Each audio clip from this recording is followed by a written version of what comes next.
What if being awkward, unfiltered, and completely yourself was the secret to building a global brand? Emma Chamberlain didn't follow the rules. She didn't need perfect lighting, a glam squad, or even a script. Yet she skyrocketed from making quirky YouTube vlogs in her bedroom to sitting front row at Paris Fashion Week, all while staying unapologetically real. But how did she do it? How did a teenager with social anxiety become the face of Louis Vuitton, the queen of cold brew, and the voice of a generation craving authenticity? This is the story of how Emma Chamberlain broke the internet and never looked back.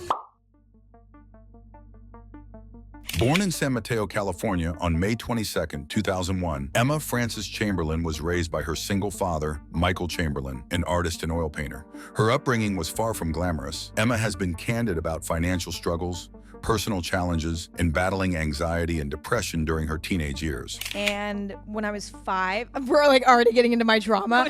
No, when I was 5, my parents got divorced and my mom moved like 20 minutes away from my dad.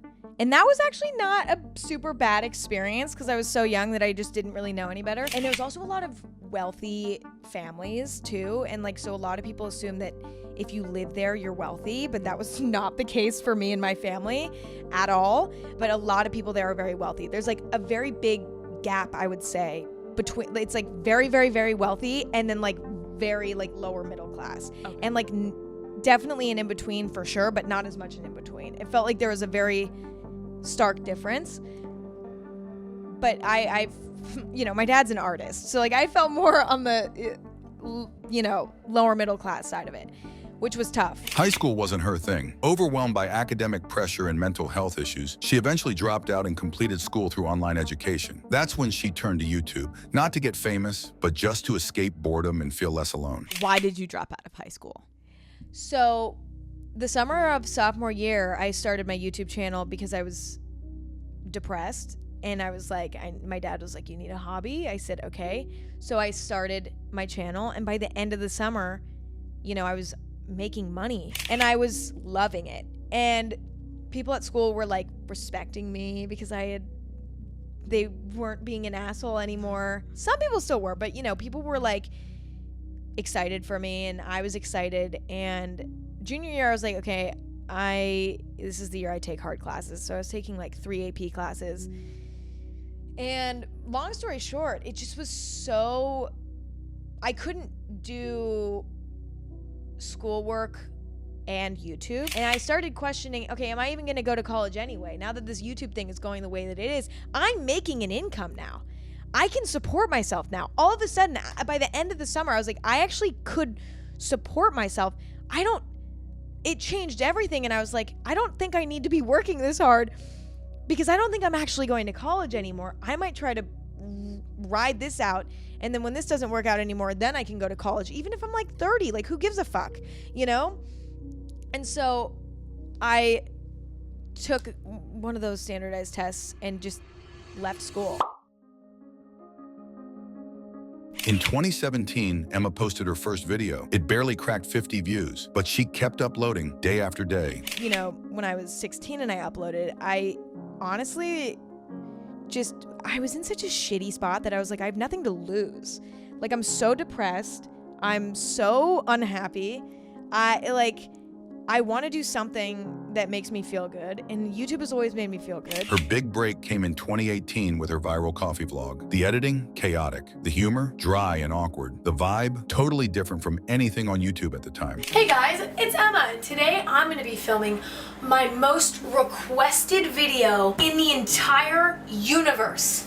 Today I'm going to be showing you guys my iconic, life-changing, state-of-the-art, one and only, unique coffee recipe. She wasn't trying to be polished, and that was the point. Gen Z saw themselves in Emma. She wasn't pretending to have it all figured out. She filmed her breakouts, bad days and all. By mid-2018, Emma had joined forces with James Charles and the Dolan twins to form the Sister Squad, a YouTube dream team that took over trending pages and Instagram feeds. In just 1 year, Emma rocketed from a few thousand subscribers to over 8 million, and brands noticed.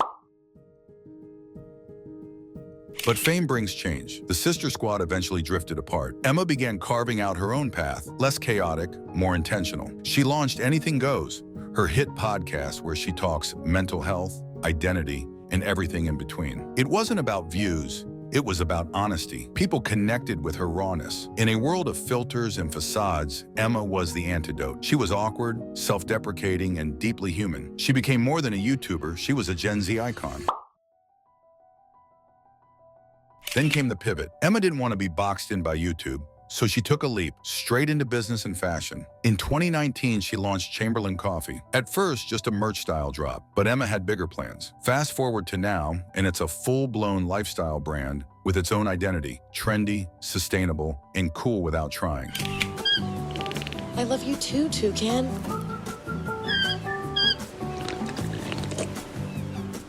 Get your own. But it wasn't just coffee. Emma showed up at Paris Fashion Week. She walked red carpets at the Met Gala. Vogue invited her to host red carpet interviews. Louis Vuitton made her a muse. She went from thrift hauls to sitting front row next to Anna Wintour, and she did it without losing her voice. Somehow, Emma remained Emma. Did you have any freak out today? Did you have a moment today where you're actually I might maybe I am freaked out? Did you? For sure. Okay, then yes. Okay, perfect. Oh, so you're matching my answer. I just want to make sure we're comfortable. On the same page. Yeah. Well, I'll see you in there. Can't wait. Love you. Bye. Love ya. Don't interview me now. I'm wearing Miu Miu, but basically I already did the carpet. I went into the back room, changed into a comfy outfit. So now you're relaxed. So now I'm so chill. All right. It's great to see you. It's great to see you. Love you. Love you. But behind the curated content and success, Emma was struggling. The pressure to constantly create, stay relevant, and be judged by millions wore her down. She's opened up about experiencing burnout, anxiety, and panic attacks, all triggered by the relentless pace of internet fame. At one point, she stepped back from YouTube, needing space to breathe. Instead of chasing views, she focused on her mental health and began prioritizing what made her feel grounded. Her podcast, Anything Goes, became a safe space where she could be unfiltered and real without the pressure of editing or performance. Even with less frequent uploads, her fans stuck by her because the honesty that built her brand never left. It just matured. Emma's decision to slow down wasn't a weakness. It was a powerful reminder that taking care of yourself matters more than any algorithm. Emma Chamberlain isn't just a YouTuber anymore. She's a cultural icon. She changed the game by being raw, real, and completely herself. In a world of polished perfection, Emma made awkward, cool, and honesty marketable. She didn't follow the influencer blueprint, she rewrote it. From iced coffee vlogs to high-fashion campaigns, from thrift store hauls to the Met Gala, Emma turned authenticity into an empire. She built a brand around vulnerability, humor, and self-awareness, and in the process became the face of a generation. She's now a CEO, a fashion muse, a podcast host, and still only in her early 20s. Emma Chamberlain's story is far from over. In fact, it's just beginning.